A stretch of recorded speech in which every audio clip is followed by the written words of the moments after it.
Welcome to the ಗಣಿಟರೀಸ್. ಈ ವಿಡಿಯೋನಂತೂ ನೀವು miss ಮಾಡ್ಕೊಳ್ಳೇಬಿಡಿ, ಯಾಕೆಂದರೆ ಇದು ನೆಕ್ಸ್ಟ್ ಲೆವೆಲ್ ಮ್ಯಾಚ್ ಆಗಿತ್ತು. ನಾನು ಹೇಳಿದೆ ಇದು 50% ಅಂತ. ಒಟ್ಟಿನಲ್ಲಿ ಹಿಂಗೆ ನೆಕ್ಸ್ಟ್ ಲೆವೆಲ್ ಮ್ಯಾಚ್ ಆಗುತ್ತೆ ಅಂತ ನಾನಂತೂ ಅಂದ್ಕೊಂಡೇ ಇರಲಿಲ್ಲ. ಏನು ಗುರು, ಮ್ಯಾಚ್ ಅಂತೂ ನೆಕ್ಸ್ಟ್ ಲೆವೆಲ್ ಬಾಯಿಗೆ ಬೀಜ ಬರೆಸ್ಕೊಂಡು ಮ್ಯಾಚ್ನ ಗೆಲ್ಲಿಸ್ಕೊಂಡ್ರು ಅನ್ಬೋದು RCB ಇರೋ. ಒಟ್ಟಿನಲ್ಲಿ ಬಟ್ ನನ್ನ ಪ್ರಕಾರ RCB ಹೋಮ್ ಗ್ರೌಂಡ್ ಅಡ್ವಾಂಟೇಜ್ ಏನೇ ಇರಲಿ, ಇವೆಲ್ಲ ನೆಕ್ಸ್ಟ್ ಲೆವೆಲ್ ಮ್ಯಾಚ್ ಹೋಗುತ್ತೆ. ಒಟ್ನಲ್ಲಿ ನೆಕ್ಸ್ಟ್ ಲೆವೆಲ್ ಮ್ಯಾಚ್ ಗುರು. ಒಟ್ನಲ್ಲಿ ಅನ್ಪ್ರೆಡಿಕ್ಟಬಲ್ ಮ್ಯಾಚ್ ಅನ್ಬೋದು, ಇದು ಹೇಳೋಕ್ಕೆ ಆಗಲ್ಲ ಅನ್ಬೋದು. ಒಂದೊಂದು ಮೂಮೆಂಟಲ್ಲಿ ಹಿಂಗೆ ಆಗ್ಬಿಟ್ಟಿತ್ತಂದರೆ ಏನು ಗುರು, RCB ಗೆಲ್ತಾರೆ ಇಲ್ಲ CSK ಗೆಲ್ತಾರೆ ಅಂತ ಮೂಮೆಂಟ್ ಬಂದಿದ್ರು. ಆದರೂ ಕೊನೆಗೆ RCB ಅವರು ಗೆದ್ದರು ಅನ್ಬೋದು.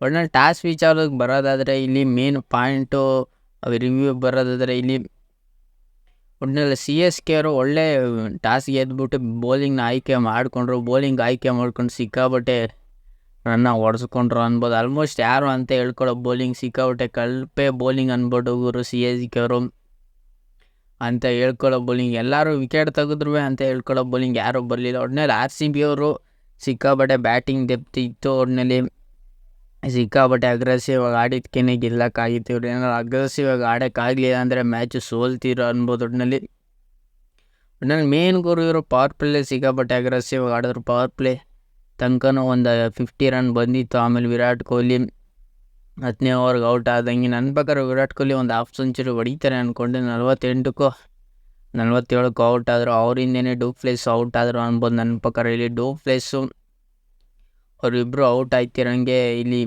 ರಜತ್ ಪಡಿಟರ್ ಗ್ರೀನು ಅವರಿಬ್ಬರೇ ಮೇನ್ ಮ್ಯಾಚ್ನ ಎಳ್ದಿದ್ದು ಅನ್ಬೋದು. ನನ್ನ ಪ್ರಕಾರ ಇಲ್ಲಿ ಮ್ಯಾಚ್ನ ಅವರಿಬ್ಬರು ಸಿಕ್ಕಾಬಟ್ಟೆ ಎಳೆದ್ರು. ಸಿಕ್ಕಾಬಟ್ಟೆ 4-6ಗಳು ನೆಕ್ಸ್ಟ್ ಲೆವೆಲ್ ಬ್ಯಾಟಿಂಗ್ ಆಡಿದ್ರು. ನನ್ನ ಪ್ರಕಾರ ರಜತ್ ಪಡಿಟರ್ ಕ್ರೆಡಿಟ್ ಕೊಡಬೇಕು ಅನ್ಬೇಕು. ಒಟ್ನಲ್ಲಿ ಹಾಫ್ ಸೆಂಚುರಿ ಮೋಸ್ಟ್ಲಿ ಮಿಸ್ ಮಾಡಿದ್ರು ಏನು. ನನ್ನ ಪ್ರಕಾರ ಇಲ್ಲಿ ಹೊಡೆದಿದೆ ನನ್ನ ಪ್ರಕಾರ ಎಲ್ಲರಿಗಿಂತ ಜಾಸ್ತಿ ಏನು ಡೂಪ್ಲೆಸ್ ಅನ್ಬೋದು. ಒಟ್ಟಿನಲ್ಲಿ ರಜತ್ ಪಡಿಟರು ಒಳ್ಳೆ ರನ್ನ ಹೊಡೆದ್ರು. ಒಟ್ಟಿನಲ್ಲಿ ಮೇನ್ ಗುರು ಇವರಿಬ್ಬರೇ ಮ್ಯಾಚ್ನ ಎಳೆದಿದ್ದು ಅನ್ಬೋದು. ವಿರಾಟ್ ಕೊಹ್ಲಿ ಆಗಲಿ, ಡೂಪ್ಲೆಸ್ ಆಗಲಿ, ರಜತ್ ಪಡಿಟರ್ ಆಗಲಿ, ಗ್ರೀನ್ ಆಗಲಿ, ಇವರಿಬ್ಬರು ಮ್ಯಾಚ್ ತಂದುಕೊಟ್ರು. ಒಟ್ಟಿನಲ್ಲಿ ಮೇನು ಇಲ್ಲಿ ಮ್ಯಾಕ್ಸಲ್ಲಿ ಯಾವ ಮ್ಯಾಚಲ್ಲಿ ಹೊಡಿದ್ದೀನಿ, ಈ ಮ್ಯಾಚಲ್ಲಿ ಚೆನ್ನಾಗಿ ಮ್ಯಾಚ್ನ ಮೇನು 16 ರನ್ನಿಂದನೇ ಮ್ಯಾಚ್ನ ಗೆಲ್ಲಕ್ಕಾಯ್ತು ಅನ್ಬೋದು. ಏನಾರು ಅವ್ರು 14 ರನ್ ಹೊಡೆದಿತ್ತಿಲ್ಲ ಅಂದರೆ ಮ್ಯಾಚ್ ಸಿಕ್ಕಾಬಿಟ್ಟೆ ಎಡ್ಜ್ ಹೋಗಿದ್ದು. ಒಟ್ಟಿನಲ್ಲಿ ನೆಕ್ಸ್ಟ್ ಲೆವೆಲ್ ಹೋಯ್ತು ಅನ್ಬೋದು. ಒಟ್ಟಿನಲ್ಲಿ DK ಅಂತ ಆಟ ಆಡಿಕೊಟ್ರು. ಒಟ್ಟಿನಲ್ಲಿ ಚಿಕ್ಕ ರನ್ನ ಹೊಡೆದಿದ್ದು ಮ್ಯಾಚ್ಗೆ ಯೂಸ್ಫುಲ್ ಆಯಿತು ಅನ್ಬೋದು. ಒಟ್ಟಿನಲ್ಲಿ ಮೇನ್ ಗುರು ಒಟ್ಟಿನಲ್ಲಿ ಇವರು ಸಿಕ್ಕಾಬಟ್ಟೆ CSK ಕಳಪೆ ಬೌಲಿಂಗ್ ಅನ್ಬೋದು. ಸಿಕ್ಕಾಬಟ್ಟೆ ಕ್ಯಾಚ್ಗಳಾಗಲಿ, 4ಗಳು 6ಗಳಾಗಲಿ. ಒಟ್ಟಿನಲ್ಲಿ ಆ CSK ತಪ್ಪು ಮಾಡಿದ್ದು ನನ್ನ ಪ್ರಕಾರ. ಒಟ್ಟಿನಲ್ಲಿ ಮಿಚರ್ ಸ್ಟಾನ್ಗೆ ಬೌಲಿಂಗ್ ಕೊಡಬೇಕಿತ್ತು. ಮತ್ತು ರವೀಂದ್ರ ಅಚಿಂತ್ಯಗೂ 1-2 ಓವರ್ ಕೊಡ್ಬೋದಿತ್ತು ನನ್ನ ಪ್ರಕಾರ ನೋಡೋದಾದರೆ. ಒಟ್ಟಿನಲ್ಲಿ ಅವ್ರಿಗೂ ಓವರ್ ಕೊಡಲಿಲ್ಲ. ಒಟ್ಟಿನಲ್ಲಿ ದೇಶಪಾಂಡೆಗೂ ಸಿಕ್ಕಾಬಟ್ಟೆ ಎಕ್ಸ್ಪೆನ್ಸಿವ್ ಆದರು. ಶಾರ್ದೂಲ್ ಠಾಕೂರ್ ಅಂತ 60 ರನ್ ಹೊಡೆಸ್ಕೊಂಡ್ರು. ಒಟ್ಟಿನಲ್ಲಿ ಜಡೇಜಾ ಅಂತೂ ನೆಕ್ಸ್ಟ್ ಲೆವೆಲ್ ಅವ್ರಿಗೆ ಬೌಲಿಂಗ್ಗೆ ಕಂಪ್ಲೀಟ್ ಮಾಡಲಿಲ್ಲ. ಒಟ್ಟಿನಲ್ಲಿ 3 ಓವರಿಗೆ ಸಿಕ್ಕಾಬಟ್ಟೆ ಎಕ್ಸ್ಪೆನ್ಸಿವ್ ಆದರು. ಮೇನ್ ಜಡೇಜಾ, ಶಾರ್ದೂಲ್ ಠಾಕೂರ್ ಅವ್ರದ್ದೇ ಬೌಲಿಂಗಲ್ಲಿ ಸಿಕ್ಕಾಬಟ್ಟೆ ಎಕ್ಸ್ಪೆನ್ಸಿವ್ ಆದರು. ಒಟ್ಟಿನಲ್ಲಿ ಎಲ್ಲರಿಗೂ ಅರ್ಧ ಬೌಲಿಂಗ್ ಕೊಟ್ಟು ಒಟ್ಟಿನಲ್ಲಿ ಅರ್ಧ ಬೌಲಿಂಗ್ ಮಾಡಿಸ್ಕೊಂಡು ಮ್ಯಾಚ್ ಇಷ್ಟಪಟ್ಟು ನಾನೇನೋ ಒಂದು 230 ಹೊಡಿತಾರೆ ಅಂದ್ಕೊಂಡೆ. ಇವರು 218 ಹೊಡೆದ್ರು. ಒಟ್ಟಿನಲ್ಲಿ ಮೇನ್ ಗುರು ವಿರಾಟ್ ಕೊಹ್ಲಿ, ಡೂಪ್ಲೆಸ್, ಆರ್ಭಟ ಅನ್ಬೋದು. ಒಟ್ಟಿನಲ್ಲಿ ಅವರಿಬ್ಬರೇ ಮ್ಯಾಚ್ ಎಳ್ದಿದ್ದು. ಒಟ್ಟಿನಲ್ಲಿ ಪವರ್ ಪ್ಲೇನಾರು 1 ವಿಕೆಟಾದ್ರು ತೆಗೆದ್ರೆ ಮ್ಯಾಚ್ ಕಮ್ಬ್ಯಾಕ್ ಆಯ್ತಿದ್ದೀನೋ. ಒಟ್ಟಿನಲ್ಲಿ ಹಿಂಗೆ ಗೆಲ್ತಾರೆ ಅಂತ ನಾನಂತ ಎಕ್ಸ್ಪೆಕ್ಟ್ ಮಾಡಿದ್ದಿಲ್ಲ. ಒಟ್ಟಿನಲ್ಲಿ 50% ಅಂದಿದೆ. ಯಾರು ಗೆಲ್ತಾರೆ ಹೇಳೋಕ್ಕಾಗಲ್ಲ ಅಂತ ರಿವ್ಯೂ ಮ್ಯಾಚಲ್ಲಿ ನಾನಂತೂ ಹೇಳಿದೆ. ನೀವು ನೋಡಿದರೆ ಅರ್ಥ ಆಗುತ್ತೆ ಅನ್ಬೋದು ನನ್ನ ಪ್ರಕಾರ. ಒಟ್ಟಿನಲ್ಲಿ ಇಷ್ಟು ಹೈ ಲೆವೆಲ್ ಮ್ಯಾಚ್ ಹೋಗುತ್ತೆ ಅಂತ ನಾನಂತೂ ಅಂದ್ಕೊಂಡಿಲ್ಲ. ಮತ್ತು ಈ ಮ್ಯಾಚ್ಗೆ ಕ್ರಿಸ್ ಗೇಲ್ ಬಂದಿದ್ದರು. ಹಂಗೆ ಸುಮಾರು RCB ಪ್ಲೇಯರ್ಸ್ ಎಲ್ಲ ಬಂದಿದ್ದರು ಅನ್ಬೋದು ನನ್ನ ಪ್ರಕಾರ. ಇಲ್ಲಿ ವುಮೆನ್ಸ್ ಟೀಮ್ ಅವರೆಲ್ಲ RCB ಮ್ಯಾಚ್ ನೋಡೋಕ್ಕೆ ಬಂದಿದ್ದರು ನನ್ನ ಪ್ರಕಾರ. RCB ವುಮೆನ್ಸ್ ಟೀಮ್ ಅವರು ಬಂದಿದ್ದರು. ಮತ್ತು ಕ್ರಿಸ್ ಗೇಲ್ ಬಂದಿದ್ದರು. ಸುಮಾರು ಜನ RCB ಪ್ಲೇಯರ್ ಎಲ್ಲ ಬಂದಿದ್ದರು ಅನ್ಬೋದು. ಒಟ್ಟಿನಲ್ಲಿ ನೆಕ್ಸ್ಟ್ ಲೆವೆಲ್ ಎನರ್ಜಿ ಇತ್ತು ಗುರು. ಒಟ್ಟಿನಲ್ಲಿ ಬೆಂಗಳೂರಲ್ಲಿ ಒಂದು ಟೈಮಲ್ಲಿ ಮಳೆನೂ ಬಂತು ಅನ್ಬೋದು. ಮಳೆ ಬಂದರೂ ಏನು ಮ್ಯಾಟ್ರ್ ಆಗಲ್ಲ ಅಂದ್ಬಿಟ್ಟು ಮ್ಯಾಚ್ನ ಗೆದ್ಕೋದ್ರು. ನನ್ನ ಪ್ರಕಾರ ಮಳೆ ಬಂದಿದೆ RCB ಸಿಕ್ಕಾಬಟ್ಟೆ ಅಡ್ವಾಂಟೇಜ್ ಐತೆ. ಏನಾದ್ರು ಮಳೆ ಬರದೆ ಒಂದೇ ಫ್ಲೋಲ್ಲಿ ಹೋಗಿದ್ರೆ ಒಂದು ಮೂಮೆಂಟಲ್ಲಿ 200 ಬರೋದು ಕಡಿಮೆ ಆಯ್ತಿತ್ತು ಅನ್ಬೋದು. ಒಟ್ಟಿನಲ್ಲಿ ಮೇನ್ ಗುರು ಒಟ್ಟಿನಲ್ಲಿ 200 ಬರ್ತಿತ್ತು. 210, 220 ಬರ್ತಿರ್ಲಿಲ್ಲ. ಒಟ್ಟಿನಲ್ಲಿ 100% 200 ಬರೋದಂತೂ ಖಚಿತವಾಗಿತ್ತು. ಒಟ್ಟಿನಲ್ಲಿ CSK ಬೌಲಿಂಗ್ನ ಅಟ್ಟಾಡಿಸ್ಕೊಂಡು ರಾಪಾಡಿಸ್ಕೊಂಡು ಚಿತಾಲ್ಪದಲಾಗಿ ಹೊಡೆದ್ರು ಅನ್ಬೋದು ನನ್ನ ಪ್ರಕಾರ. ಇಲ್ಲಿ ಆರ್ ಸಿ ಬಿ ಬ್ಯಾಟಿಂಗ್ ಅವರು ಒಟ್ಟಿನಲ್ಲಿ ಆರ್ ಸಿ ಬಿ ಬ್ಯಾಟಿಂಗು ಚೆನ್ನಾಗಿ ಇದ್ದಿದ್ದಕ್ಕೇನೆ ಗೆಲ್ಲಕ್ಕಾಯ್ತು. ಒಟ್ಟಿನಲ್ಲಿ ಈಗ 218 ಚೇಸ್ ಮಾಡೋಕ್ಕೆ ಬಂದವರು ಒಟ್ಟಿನಲ್ಲಿ ಅಂಥ ಸ್ಟಾರ್ಟ್ ಸಿಗಲಿಲ್ಲ. ಅಂದರೆ ಯಾಕೆ ಅಂದರೆ ಇಲ್ಲಿ ಮೇನ್ ಗುರು ಕ್ಯಾಪ್ಟನ್ ಆಗಿ ಮತ್ತು ಗಾಯಕ್ವಾಡ್ ಒಳ್ಳೆ ಒಂದು ಸೈಡ್ ನಿಂತ್ಕೊಂಡು ಮ್ಯಾಚ್ ಗೆಲ್ಲಿಸೋ ತಾಕತ್ತು ಇತ್ತಿತ್ತು ಅನ್ಬೋದು ನನ್ನ ಪ್ರಕಾರ. ಇಲ್ಲಿ ಫಸ್ಟ್ ಬಾಲೇ ಔಟ್ ಮಾಡಿದ್ದು ಮ್ಯಾಕ್ಸ್ವೆಲ್. ಏನು ಎಕ್ಸ್ಪೆಕ್ಟೇಷನ್ ಇರಲಿಲ್ಲ ಮ್ಯಾಕ್ಸ್ವೆಲ್ ಹತ್ರ. ಅದೇ ಮ್ಯಾಚ್ ಟರ್ನಿಂಗ್ ಆಗಿದ್ದು. ಮತ್ತು ಅವರಿಂದ ಡ್ಯಾರೆನ್ ಮಿಚೆಲ್ಸನ್ನ ಔಟ್ ಮಾಡಿದ್ರು. ಅವರಿಬ್ಬರನ್ನೇ ಮೇನ್ ಗುರು. ಇಲ್ಲಿ ಸಿ ಎಸ್ ಕೆ ಬ್ಯಾಟಿಂಗ್ ಬಂದಿದೆ ಈ 3 ಜನ ಅನ್ಬೋದು, ಗಾಯಕ್ವಾಡು, ಡ್ಯಾರೆನ್ ಮಿಚೆಲ್, ಶಿವಮ್ ದುಬೆ. ಅವ್ರು 3 ಜನನ ಔಟ್ ಮಾಡಿದ್ದಕ್ಕೆ ಮ್ಯಾಚ್ ಗೆಲ್ಲಕ್ಕಾಯ್ತು ಅನ್ಬೋದು. ಒಟ್ನಲ್ಲಿ ಅಜಿಂಕ್ಯ ರಹಾನೆಗೆ ಕ್ರೆಡಿಟ್ ಕೊಡಬೇಕು. ಒಂದು ಕ್ಯಾಮ್ರಾ ಇನ್ನಿಂಗ್ಸ್ ಆಡಿದ್ರು. ಒಟ್ಟಲ್ಲಿ ಮೇನ್ ಗುರು ಮ್ಯಾಚ್ ಎಳೆದಿದೆ ನನ್ನ ಪ್ರಕಾರ. ಇಲ್ಲಿ ಆರ್ ಸಿ ಬಿ ಇಲ್ಲಿತ್ತು, ಆರ್ ಸಿ ಬಿ ಕೈಯಿಂದ ಎಳೆದಿದೆ. ರಚಿನ್ ರವೀಂದ್ರ ಅನ್ಬೋದು ಹಾಫ್ ಸೆಂಚುರಿ ಹೊಡೆದ್ರು, ಅದು ಮಿಸ್ ರನ್ಔಟ್ ಅನ್ಬೋದು. ಒಟ್ಟಿನಲ್ಲಿ ಅಲ್ಲಿ ಶಿವಮ್ ದುಬೆ ಈ ಕಡೆ ಬಂದರೆ, ಆ ಕಡೆ ರಚಿನ್ ರವೀಂದ್ರ ಔಟ್ ಆದರು. ಒಟ್ಟಲ್ಲಿ ಅಂಡರ್ಸ್ಟ್ಯಾಂಡಿಂಗ್ ಇರಲಿಲ್ಲ ಅನ್ಬೋದು, ಅದರಿಂದನೇ ಮ್ಯಾಚ್ ಎಳೆದಿದ್ದು. ಒಟ್ಟಿನಲ್ಲಿ ಏನೋ ಒಂದು ಮೂಮೆಂಟಲ್ಲಿ ಆರ್ ಸಿ ಬಿ ಕೈಯಿಂದ ಕಿತ್ಕೊಳ್ಳೋಕೆ ಬಂದಿದ್ದೆ ನನ್ನ ಪ್ರಕಾರ. ಇಲ್ಲಿ ರಚಿನ್ ರವೀಂದ್ರ, ಅಜಿಂಕ್ಯ ರಹಾನೆನೇ ಅವರಿಬ್ಬರು ತೆಗೆದಿದ್ದು ಅನ್ಬೋದು. ಒಟ್ಟಿನಲ್ಲಿ ಅವರಿಬ್ಬರು ಏನಾದ್ರು ಕೊನೆಯವರೆಗೂ ಇದ್ದಿದ್ರೆ, ಒಟ್ಟಲ್ಲಿ ಇಬ್ಬರಲ್ಲಿ ಯಾರು ಒಬ್ಬರು ಲಾಸ್ಟ್ವರೆಗೂ ಇದ್ದರೆ ಮ್ಯಾಚ್ ಗೆಲ್ಲೋ ಮೂಮೆಂಟ್ ಇರ್ತಿತ್ತು ಅನ್ಬೋದು. ಒಟ್ಟಿನಲ್ಲಿ ಎಲ್ಲೂ ಪಾರ್ಟ್ನರ್ಶಿಪ್ಪೇ ಬೆಲೆ ಕೊಡಲಿಲ್ಲ, ಒಂದೇ ಪಾರ್ಟ್ನರ್ಶಿಪ್ ಬಂದಿದ್ದು ನನ್ನ ಪ್ರಕಾರ. ಇಲ್ಲಿ ರಚಿನ್ ರವೀಂದ್ರ ಮತ್ತು ಗಾಯಕ್ವಾಡ್ ಅವರಿಬ್ಬರು ಪಾರ್ಟ್ನರ್ಶಿಪ್ಪಿಂದನೇ ಇಲ್ಲಿವರೆಗೂ ಬರೋಕ್ಕಾಯಿತು. ಒಟ್ಟಿನಲ್ಲಿ ರಚಿನ್ ರವೀಂದ್ರಗೆ ಕ್ರೆಡಿಟ್ ಕೊಡಲೇಬೇಕು ಅನ್ಬೇಕು. ಒಟ್ಟಿನಲ್ಲಿ ನೆಕ್ಸ್ಟ್ ಲೆವೆಲ್ ಮ್ಯಾಚ್ನ ತೊಗೊಂಡೋಗಿದ್ದೆ ಅವರು ಅನ್ಬೋದು. ಒಟ್ಟಿನಲ್ಲಿ ಆಮೇಲೆ ಅವರಿಂದ ಜಡೇಜಾ ಬಂದರು, ಶಿವಮ್ ದುಬೆನ ಬೇಗನೆ ಔಟರು. ಶಿವಮ್ ದುಬೆ ಸಿಕ್ಕಾಪಟ್ಟೆ ಸ್ಟ್ರಗಲ್ ಪಟ್ಟರು ಅನ್ಬೋದು. ಒಟ್ಟಿನಲ್ಲಿ ಮೇನ್ ಗುರು ಒಟ್ಟಿನಲ್ಲಿ ಆರ್ ಸಿ ಬಿ ಅವರು ಒಳ್ಳೆ ಕ್ಯಾಚ್ಗಳನ್ನ ಹಿಡಿದ್ರು. ಒಟ್ಟಿನಲ್ಲಿ ಡೂಪ್ಲೆಸ್ ಆ ಕ್ಯಾಚ್ ಹಿಡಿದಿದೆ ಮ್ಯಾಚ್ ಟರ್ನಿಂಗ್ ಆಯಿತು ಅನ್ಬೋದು. ಆ ಎಗ್ರಿ ಕ್ಯಾಚ್ ಹಿಡಿದಿದ್ದಾಗಲಿ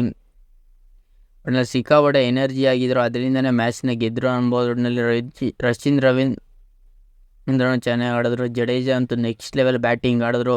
ಒಟ್ಟಿನಲ್ಲಿ ಜಡೇಜಾ ಒಟ್ಟಿನಲ್ಲಿ ಇವರು ತಪ್ಪು ಮಾಡಿದಂದರೆ ಏನಂದರೆ ಸಿ ಎಸ್ ಕೆ ಅವರು ಒಟ್ಟಿನಲ್ಲಿ ಸ್ಯಾಂಟ್ನರ್ನ ಲಾಸ್ಟಿಗೆ ಕಳಿಸ್ಬೇಕಿತ್ತು. ಈ MS ಧೋನಿ ಆ ಸ್ಟಾರ್ಟಲ್ಲಿ ಏನಾದ್ರು ಬಂದಿರೋ ಒಂದು ಮೂಮೆಂಟಮ್ ಇರ್ತಿತ್ತೇನೋ. ಒಟ್ಟಿನಲ್ಲಿ ಇನ್ನೂ ಲೇಟಾಗಿ ಬಂದು ಮ್ಯಾಚ್ನ ಸೋತರು ಅನ್ಬೋದು. ಒಟ್ಟಿನಲ್ಲಿ ಆರ್ ಸಿ ಬಿಗೆ ಅದು ಅಡ್ವಾಂಟೇಜ್ ಆಯಿತು. ಒಟ್ಟಿನಲ್ಲಿ ಇವರು ಸಿಕ್ಕಾಪಟ್ಟೆ ಎಕ್ಸ್ಟ್ರಾಸ್ ಕೊಟ್ಟರು ಅನ್ಬೋದು. ಆರ್ ಸಿ ಬಿ ಅವರು 15 ಎಕ್ಸ್ಟ್ರಾಸ್ ಕೊಟ್ಟರು, ಮ್ಯಾಚ್ನ ಗೆದ್ದರು. ಒಟ್ಟಿನಲ್ಲಿ 6ನ ಗೆದ್ದು ಒಂದು ಇತಿಹಾಸನ ಸೃಷ್ಟಿ ಮಾಡಿದ್ರು ಅನ್ಬೋದು ಒಟ್ಟಿನಲ್ಲಿ ಆರ್ ಸಿ ಬಿ ಅವರು. ಒಟ್ಟಿನಲ್ಲಿ ಮೇನುವರು ಒಟ್ಟಿನಲ್ಲಿ ಪವರ್ ಪ್ಲೇಲಿ ಏನಾರು ಅಲ್ಲೆಲ್ಲಾರು ಗ್ಯಾಪಲ್ಲಿ ಒಂದು 10 ರನ್ ಹೊಡೆದಿರೋ ಮ್ಯಾಚ್ ಗೆಲ್ಲೋ ಮೂಮೆಂಟ್ ಬರ್ತಿತ್ತೇನೋ ಸಿ ಎಸ್ ಕೆಗೆ. ಒಟ್ಟಿನಲ್ಲಿ ಸಿಕ್ಕಾಪಟ್ಟೆ ಅಡ್ವಾಂಟೇಜ್ ಇತ್ತು ಅನ್ಬೋದು. ಒಟ್ಟಿನಲ್ಲಿ ಆರ್ ಸಿ ಬಿ ಅಭಿಮಾನಿಗಳಂತೆ ನೆಕ್ಸ್ಟ್ ಲೆವೆಲ್ ಕೂಗಾಟ ಕಿರ್ಚಾಟ ಇತ್ತು. ಒಟ್ಟಿನಲ್ಲಿ ಮೇನ್ ಗುರು ಮ್ಯಾಕ್ಸ್ವೆಲ್ ಒಂದು ವಿಕೆಟ್ ತೆಗೆದು 16 ರನ್ ಹೊಡೆದೆ, ಅದು ಆಲ್ರೌಂಡರ್ ಪ್ರದರ್ಶನ ಅನ್ಬೋದು. ಅದು ಆ ಕ್ಯಾಮಿಯೋನೇ ಸೇವ್ ಆಯಿತು ಅನ್ಬೋದು. ಇಲ್ಲಿ 16 ರನ್ನಿಂದ ಗೆಲ್ಲಕ್ಕೆ ಸ್ಟಾರ್ಟ್ ಆಯಿತು. ಒಟ್ಟಿನಲ್ಲಿ ಆರ್ ಸಿ ಬಿ ಅವರು ಕ್ವಾಲಿಫೈ ಟ್ರೈ ಮಾಡ್ತಿದ್ರು, ಸಿ ಎಸ್ ಕೆ ಅವರು ಕ್ವಾಲಿಫೈ ಆಗೋಕ್ಕೆ ಟ್ರೈ ಮಾಡ್ತಿದ್ರು. ಒಟ್ಟಿನಲ್ಲಿ ಇಬ್ಬರು ಕ್ವಾಲಿಫೈ ಆಗೋಕ್ಕೆ ಟ್ರೈ ಮಾಡ್ತಿದ್ರು, ಯಾರು ಗೆಲ್ಲೋ ಮೂಮೆಂಟ್ ಇರಲಿಲ್ಲ. ಒಟ್ಟಿನಲ್ಲಿ ಕ್ವಾಲಿಫೈ ಆಗಬೇಕು, ಗೆಲ್ಲೋದು ಏನು ಮ್ಯಾಟ್ರೇ ಆಗಲ್ಲ ಅನ್ಬೋದು ನನ್ನ ಪ್ರಕಾರ. ಇಲ್ಲಿ ಒಟ್ಟಿನಲ್ಲಿ ಕ್ವಾಲಿಫೈ ಆದರು ಅನ್ಬೋದು ನನ್ನ ಪ್ರಕಾರ. ಒಟ್ಟಿನಲ್ಲಿ ಸಿ ಎಸ್ ಕೆ ಇಷ್ಟು ಈಸಿಯಾಗಿ ಬಿಟ್ಟು ಕೊಡೋ ಅಂತಲೂ ಹೇಳಿದೆ. ಒಟ್ಟಿನಲ್ಲಿ ಆರ್ ಸಿ ಬಿನೂ ಅಷ್ಟು ಈಸಿಯಾಗಿ ಬಿಟ್ಟು ಕೊಡೋದಿಲ್ಲ. ಒಟ್ಟಿನಲ್ಲಿ ಟೈಟ್ ಮ್ಯಾಚ್ ಮಾಡ್ಕೊಂಡಿದ್ದು.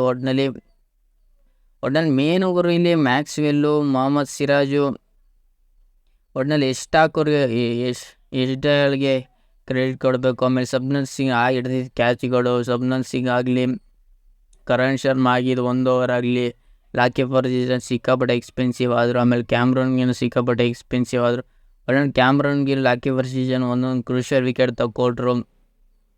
ಒಟ್ಟಿನಲ್ಲಿ ನನ್ನ ಪ್ರಕಾರ ಇಲ್ಲಿ ಕರಣ್ ಶರ್ಮಾಗೆ ಇನ್ನೂ ಓವರ್ ಕೊಡಬೇಕಿತ್ತು. ಒಟ್ಟಿನಲ್ಲಿ ಹೋಮ್ ಗ್ರೌಂಡ್ ಅಡ್ವಾಂಟೇಜ್ ನನ್ನ ಪ್ರಕಾರ ಆರ್ ಸಿ ಬಿ ತೊಗೊಳಕ್ಕಾಗಲಿಲ್ಲ. ಒಟ್ಟಿನಲ್ಲಿ ಬೌಲಿಂಗಿಂದ ತೊಗೊಂಡ್ರು, ಬ್ಯಾಟಿಂಗಿಂದ ತೊಗೊಂಡ್ರು. ಒಟ್ಟಿನಲ್ಲಿ ಮೇನ್ ಗುರು ಬ್ಯಾಟಿಂಗಿಂದನೇ ಆರ್ ಸಿ ಬಿಗೆ ಗೆಲ್ಲಕ್ಕಾಗಿದ್ದು. ಬೌಲಿಂಗಿಂದ ಸಿಕ್ಕಾಪಟ್ಟೆ ರನ್ ಹೊಡೆಸ್ಕೊಂಡ್ರು, ಹೆಂಗೋ ಒಂದು ಲೆವೆಲ್ ಮ್ಯಾಚ್ನ ತಗೊಬಂದಿದೆ. ಎಷ್ಟು ದಯಾಳ ಅನ್ಬೋದು. ಆ ಲಾಸ್ಟ್ ಓವರ್ ಮ್ಯಾಚ್ ಟರ್ನಿಂಗ್ ಆಯಿತು ಅನ್ಬೋದು. ಒಟ್ಟಿನಲ್ಲಿ ಧೋನಿನ ಒಂದು ಬಾಲಿಗೆ 6 ಹೊಡೆಸ್ಕೊಂಡು ಇನ್ನೊಂದು ಬಾಲಿಗೆ ಕ್ಯಾಚ್ ಹಿಡಿದಿದೆ. ಮೇನ್ ಇಲ್ಲಿ ಸ್ಲೋ ಓವರ್ ಸಿಕ್ಕಾಪಟ್ಟೆ ಮ್ಯಾಟ್ರ್ ಮಾಡ್ತು ಅನ್ಬೋದು. ಒಟ್ಟಿನಲ್ಲಿ ಮೇನ್ ಗುರು ಡ್ಯಾನ್ ಮಿಚೆಲ್, ಗಾಯಕ್ವಾಡ್ ಔಟ್ ಆಗಿದೆ. ಆರ್ ಸಿ ಬಿಗೆ ಗೆಲ್ಲಕ್ಕೆ ಚಾನ್ಸ್ ಬಂತು ಅನ್ಬೋದು. ಅವರಿಬ್ಬರೇನಾರು ಔಟ್ ಆಗಿತ್ತಿಲ್ಲ ಅಂದರೆ ಮ್ಯಾಚ್ ಸಿಕ್ಕಾಪಟ್ಟೆ ಕಷ್ಟ ಆಯಿತು ಅನ್ಬೋದು. ಒಟ್ಟಿನಲ್ಲಿ ಒಟ್ನಲ್ಲಿ ಟಾಸ್ ಗೆದ್ರು CSK ಅವರು ಮ್ಯಾಚ್ ಗೆಲ್ಲಕ್ಕೆ ಆಗಲಿಲ್ಲ ಅನ್ಬೋದು ನನ್ನ ಪ್ರಕಾರ. ಒಟ್ಟಿನಲ್ಲಿ ಮೇನ್ ಗುರು MS ಧೋನಿನೇನಾದ್ರು ಔಟ್ ಮಾಡಿದ್ದಿಲ್ಲ ಅಂದಿದ್ರೆ ಆ ಮ್ಯಾಚ್ ಸಿಕ್ಕಾಬಿಟ್ಟೆ ಈಸಿಯಾಗಿ ಗೆದ್ಕೊಬರ್ತಿದ್ರು. ಒಟ್ಟಿನಲ್ಲಿ MS ಧೋನಿನ ಔಟ್ ಮಾಡಿ ಶಾಕೂರ್ ಠಾಕೂರ್ ಅಂತೂ ಅದು ಇಬ್ಬರಮೇ ಆಗಿಬಿಟ್ಟಿದ್ರು ಅನ್ಬೋದು. ಒಟ್ಟಿನಲ್ಲಿ ಏನು ಮಾಡೋದು ಎಂತ ಮಾಡೋದು. ಒಟ್ಟಿನಲ್ಲಿ ಜಡೇಜಾಗೆ ಹೇಳ್ಕೊಟ್ಟಿದೆ MS ಧೋನಿ ಅನ್ಬೋದು. ಒಂದು ಮೂಮೆಂಟಲ್ಲಿ ಜಡೇಜಾ ಲಾಸ್ಟ್ ಅವ್ರಿಗೆ ಇದ್ದಿದ್ದೆ ಮೇನ್ ಪಾಯಿಂಟ್ ಆಗಿದ್ದು ಅನ್ಬೋದು. ಒಟ್ಟಿನಲ್ಲಿ ಜಡೇಜಾಗೆ ಏನಾದ್ರು ಸ್ಟ್ರೈಕ್ ಸಿಕ್ಕಿದ್ರೂ ಅಲ್ಲಿ ಸ್ಲೋ ರನ್ ಮಾಡಿ ಎಷ್ಟು ಡೈಯಲ್ಲಿ ಮ್ಯಾಚ್ನ ಗೆಲ್ಸ್ಕೊಟ್ರು ಅನ್ಬೋದು. ಒಟ್ಟಿನಲ್ಲಿ ಮೇನ್ ಗುರು ಈ ಮ್ಯಾಚ್ ಗೆಲ್ಸ್ಕೊಟ್ಟಿದೆ ನನ್ನ ಪ್ರಕಾರ ಎಷ್ಟು ಡಯಲ್ ಅನ್ಬೋದು. ಅವ್ರು ಏನಾದ್ರು ರನ್ ಹೊಡೆದಿರ್ಬೋದು, ವಿರಾಟ್ ಕೊಹ್ಲಿ ರನ್ ಹೊಡೆದಿರ್ಬೋದು. ಒಟ್ಟಿನಲ್ಲಿ ಬೌಲಿಂಗ್ ಕ್ರೆಡಿಟ್ ಕೊಡಬೇಕು ಒಟ್ಟಿನಲ್ಲಿ RCBಗೆ ಅನ್ನೋ ಮೂಮೆಂಟಲ್ಲೇ ಎಷ್ಟು ಡಯಲ್ ಮೇನ್ ಬೌಲಿಂಗ್ ಆಗಿ ಯೂಸ್ ಮಾಡಿಕೊಟ್ಟಿದ್ದೆ ಮ್ಯಾಚ್ ಗೆಲ್ಲಕ್ಕಾಯ್ತು. ಏನಾರು ಬೇರೆಯವ್ರಿಗೆ ಯಾರು ಬೌಲಿಂಗ್ ಕೊಟ್ಟಿದ್ರೆ ಮ್ಯಾಚ್ ಗೆದ್ಬಿಡ್ತಿದ್ರೇನು CSK ಅವರು. ಅದು ಸಿಕ್ಕಾಪಟ್ಟೆ ಪ್ರೆಡಿಕ್ಷನ್ನು ನಾನು ಹೇಳಿದೆ. ಒಟ್ಟಿನಲ್ಲಿ 50-50% ಇದು ಏನಾಗುತ್ತೆ ಹೇಳೋಕ್ಕಾಗಲ್ಲ ಅಂತ ಒಟ್ಟಿನಲ್ಲಿ ಪ್ರಿವ್ಯೂ ಮ್ಯಾಚಲ್ಲಿ ಹೇಳಿದೆ, ಹಂಗೆ ಆಯಿತು ಅನ್ಬೋದು. ಒಟ್ಟಿನಲ್ಲಿ RCB ಹಿಂಗೆ ನೆಕ್ಸ್ಟ್ ಲೆವೆಲ್ ಎಮೋಷನ್ ಡ್ಯಾಮೇಜ್ ಮಾಡಿ ಹಿಂಗೆ ಗೆದ್ದರು. ಒಟ್ಟಿನಲ್ಲಿ RCB ಒಟ್ಟಿನಲ್ಲಿ ಹೋದ್ರು. ಒಟ್ಟಿನಲ್ಲಿ ಪ್ಲೇ-ಆಫಲ್ಲಿ ನನ್ನ ಪ್ರಕಾರ ಯಾರ ಜೊತೆ ಆಡ್ತಾರೆ ಅಂದರೆ ನನ್ನ ಪ್ರಕಾರ ಇಲ್ಲಿ RR ವರ್ಸಸ್ RCB ಆಗ್ಬೋದು, ಇಲ್ಲ RR ವರ್ಸಸ್ SRH ಆಗ್ಬೋದು. ಇವೆರಡರಲ್ಲಿ ಒಂದಾಗೋದು ಅಂತ 100%. ಒಟ್ಟಿನಲ್ಲಿ ಇವತ್ತಿನ ಮ್ಯಾಚ್ ಬಂದ್ಬಿಟ್ಟು ನೋಡೋದ್ರೆ ಒಟ್ಟಿನಲ್ಲಿ ಇವತ್ತಲ್ಲಿ ಯಾರ್ಯಾರು ಗೆಲ್ತಾರೆ ಅಂದರೆ ಒಟ್ಟಿನಲ್ಲಿ ಅದೇನು ಪ್ರೆಡಿಕ್ಷನ್ ಅದ, ಒಂದು ಸುಮ್ಮನೆ ಯಾರು ಗೆಲ್ತಾರೆ ಅಂತ ನೋಡೋದಾದರೆ ಒಟ್ಟಿನಲ್ಲಿ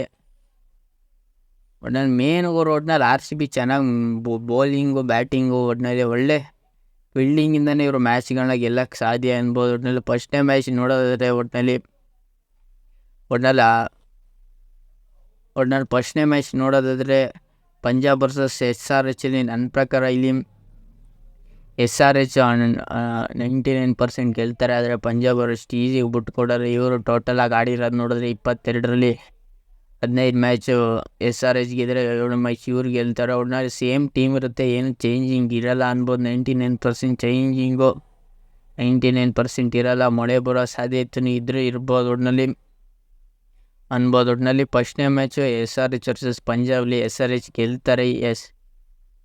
ಎರಡನೇ ಮ್ಯಾಚಲ್ಲಿ RR ವರ್ಸಸ್ KKR ಇದು ಮೇನ್ ಮ್ಯಾಚ್ ಅನ್ಬೋದು. ಒಟ್ಟಿನಲ್ಲಿ ನನ್ನ ಪ್ರಕಾರ ಯಾಕೋ KKR ಗೆಲ್ತಾರೆ ಅನ್ನಿಸ್ತೈತೆ ಅನ್ಬೋದು. ಒಟ್ಟಿನಲ್ಲಿ KKR ಗೆಲ್ಬೋದು, ಇಲ್ಲ RR ಅಷ್ಟು ಈಸಿಯಾಗಿ ಬಿಟ್ಕೊಡಲ್ಲ ಅನ್ಬೋದು. ನನ್ನ ಪ್ರಕಾರ ಈ ಮ್ಯಾಚ್ನ RR ಗೆಲ್ಬೇಕು. ಏಕೆಂದರೆ RR ಗೆದ್ದರೆ RCBಗೆ ಒಂಚೂರು ಯೂಸ್ಫುಲ್. ಆಗ RR ವರ್ಸಸ್ RCB ಆಗುತ್ತೆ, ಆಗ RCB ಗೆಲ್ಲೋ ಮೂಮೆಂಟ್ ಇರ್ತದೆ ಅನ್ಬೋದು. ಒಟ್ಟಲ್ಲಿ ಇವರು ಟೋಟಲಾಗಿ ಆಡಿರೋ ಮ್ಯಾಚು 30ರಲ್ಲಿ 14 ಮ್ಯಾಚು RR ಗೆದ್ದಿರೋ, 15 ಮ್ಯಾಚು KKR ಗೆಲ್ತಾರೆ. ಒಟ್ಟಿನಲ್ಲಿ ಈ ಮ್ಯಾಚ್ನ RR ಗೆಲ್ಲಬೇಕು ಗುರು, ಯಾಕೆಂದರೆ RCB ಒಂಚೂರು ಯೂಸ್ಫುಲ್ ಆಗ್ಬೋದು. ಒಟ್ಟಿನಲ್ಲಿ ಯಾಕೆಂದರೆ RR ವರ್ಸಸ್ RCBಲಿ ಆಗ RCB ಗೆದ್ಬಿಡ್ತಾರೆ. ಅದರಿಂದ ಒಟ್ಟಿನಲ್ಲಿ RR ಗೆಲ್ಲಬೇಕು ಅನ್ಕೋತೀನಿ. ಒಟ್ಟಿನಲ್ಲಿ ಈ ರಿವ್ಯೂನು ನಾನು ಮಾಡಿದ್ದೀನಿ. RCB ವರ್ಸಸ್ CSK ರಿವ್ಯೂನು ಮಾಡಿದ್ದೀನಿ. ಒಟ್ಟಿನಲ್ಲಿ ಪ್ರಿಡಿಕ್ಷನ್ ವಿಡಿಯೋನು ಮಾಡಿದ್ದೀನಿ ಅಂತ ಇಷ್ಟ ಆಯಿತು ನನ್ನ ವಿಡಿಯೋ.